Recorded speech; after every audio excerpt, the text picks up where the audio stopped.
Nos finais do mês de março de 1809, há 200 anos atrás, as tropas francesas, as tropas napoleónicas, invadiam e ocupavam a cidade do Porto.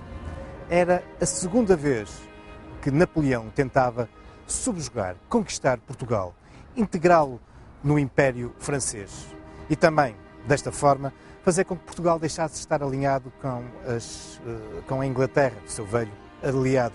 E desta forma, obrigar também o nosso país a participar da estratégia que Napoleão havia montado de um bloqueio continental à Inglaterra, a outra grande potência europeia com quem a França disputava a primazia. Mas as coisas não iriam correr muito bem às tropas de Napoleão, comandadas pelo Marechal Soult. Aqui iriam permanecer até maio desse mesmo ano, sem grandes facilidades de penetração em direção ao sul. Para isso contribuíram vários fatores. Desde logo, o apoio que, a partir de determinada altura, Portugal vai receber apoio militar da parte de Inglaterra. Um apoio que foi decisivo a determinada altura.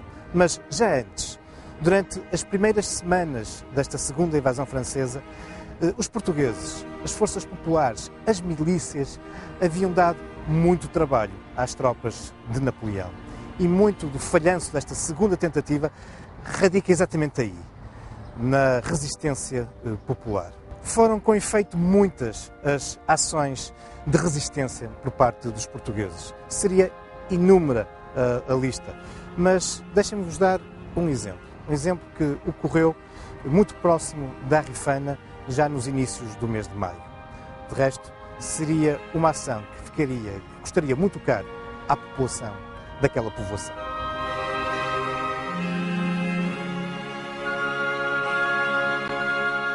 A resistência popular aos franceses foi uma das características da Guerra Peninsular, quer em Portugal, quer em Espanha. Desde logo, a resistência passiva, coisa a que os franceses estavam já habituados. Ou seja, quando o exército chegava a determinada povoação, encontrava-as muitas vezes completamente desertas. E mais do que isso, a população, para não deixar nada que fosse útil aos franceses, tinham levado consigo todo o tipo de mantimentos. Muitas vezes chegavam mesmo a destruir as searas e a destruir qualquer tipo de produção agrícola que pudesse vir a ser útil aos franceses. Armas ou utensílios também fossem úteis às tropas napoleónicas, escusar-se-á dizer que eles também não encontravam. Essa era a resistência passiva, coisa que as tropas de Napoleão saberiam que iriam encontrar. Agora, o que os franceses não contavam era com uma resistência bélica. Não estou a falar de resistência de exércitos contra a presença das tropas de Napoleão. Não. Estou a falar de pequenas ações militares. É esta resistência popular que acaba por eliminando, em termos psicológicos, os franceses. Mais do que as grandes batalhas em campo aberto de centenas ou de milhares de soldados contra outros soldados, é esta pequena guerra, esta guerrilha, que vai com efeito minando do ponto de vista psicológico e anímico as hostes francesas. Aliás, para muitos estudiosos, a designação guerrilha nasceu exatamente durante a Guerra Peninsular e tem a ver com esta resistência, esta pequena guerra, esta resistência popular contra um invasor, contra um inimigo do povo. Terá nascido, então, há 200 anos, essa expressão guerrilha. E para isso contribuíram muitas ações como esta aqui de Arifana.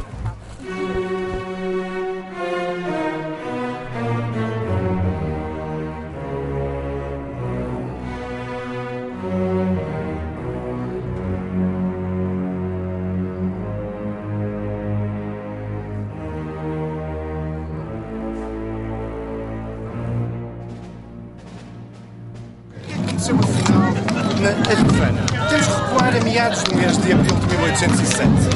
Os homens de confiança do Marechal Soult é encarregado por este de avançar junto às terras do Volga.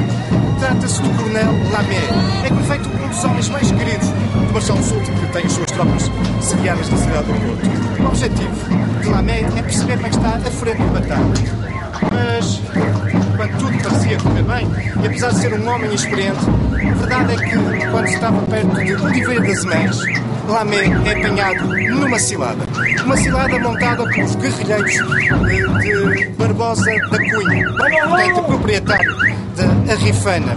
E tinha, entre os seus homens, entre os seus trabalhadores e mais alguns populares, tinha organizado uma guerrilha. Uma das suas primeiras ações foi exatamente esta, a de apanhar de surpresa essa coluna do Lamé que se dirigia para o sul, que se dirigia para as terras do Volga. praticamente toda a coluna francesa foi chacinada pelos guerrilheiros portugueses. No entanto, há 2 ou 3 franceses que conseguem escapar e conseguem chegar a salvo ao Porto e contar ao general Soult o que se havia passado. Este resolve, então, aplicar um castigo exemplar à população da Arrifana, uma vez que se sabia que não só que o líder da resistência era Barbosa da Cunha da Arrifana, mas que esta guerrilha, em grande parte, era composta por gente da Arrifana. Soult vai incumbir dessa missão um outro general da sua confiança. Trata-se do general Daumier, que na madrugada de 17 de abril de 1807 entra na povoação da Arrifana. Seja por medo e fuga de população, seja porque este tenha mesmo sido obrigado a isso, os soldados napoleónicos, a verdade é que pouco tempo depois da chegada do general Daumier e do exército francês à Arrifana, grande parte da população se encontra já no interior da igreja. São centenas de pessoas no interior da igreja da Arrifana. Depois disso, os franceses obrigam todos os homens que se encontravam no interior da igreja a sair do templo. Só que em cada 5 homens que saem do interior da igreja, um é apartado. Chama-se esse grupo, por ser um em cada 5, os quintados. E o que é que lhes iria acontecer? Algo de muito trágico. Foram levados para um recinto relativamente próximo, para um campo relativamente próximo da igreja, e aí foram fuzilados. Não sabe ainda hoje quantos homens morreram exatamente nessa manhã. Sabemos pelos registros paroquiais que só da freguesia da Arrifana foram 67. Mas a esses haveria que acrescentar também as outras povoações vizinhas que aqui se encontravam, nomeadamente São João da Madeira e da Feira. Foram seguramente mais de 70 as vítimas nesse dia, em resultado do fuzilamento das tropas de Napoleão.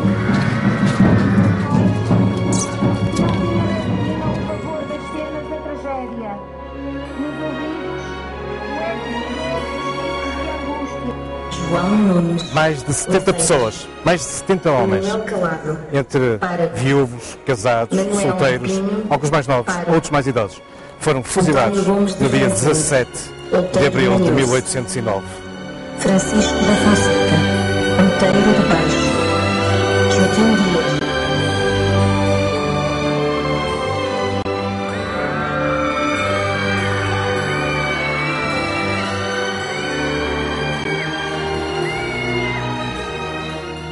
Dos fuzilados acabaram por não morrer.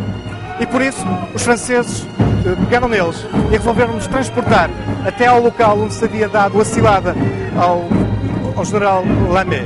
Transportam-nos, torturam-nos durante o caminho e vão acabar por os pendurar de cabeça para baixo em 5 carvalhos, onde aí os seus corpos permanecerão durante vários dias para lembrar toda a população, para servir de exemplo à população de que não deveriam atacar os franceses. Enfim, não tiveram a mesma sorte de um certo chapeleiro, de seu nome Gaspar, que no momento do fuzilamento percebe que não tinha sido ferido. No entanto, deixou-se cair e fingiu de morto. E foi só já durante a noite, com as mãos atadas, saiu de entre os mortos e refugiou-se em casa.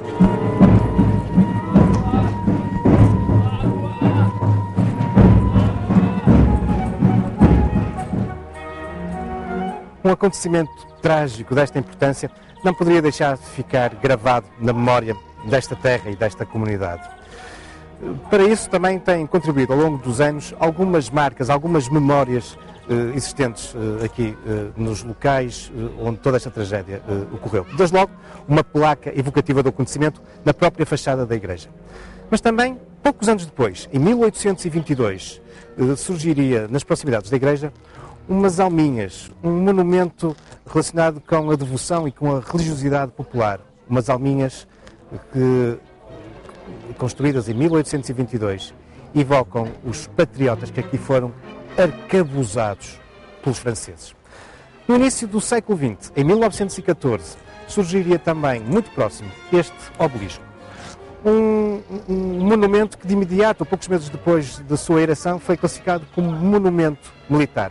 Trata-se de um obelisco pétreo, esculpido por um escultor local, de seu nome Domingos Maia. mas que apresenta também uma placa de bronze com a escultura evocativa do fuzilamento, que aqui foi colocada alguns anos depois, em 1935, da autoria do escultor José de Oliveira Ferreira, que de resto é um escultor que se encontra associado a um outro grande monumento da Guerra Peninsular, aquele que podemos observar em Lisboa.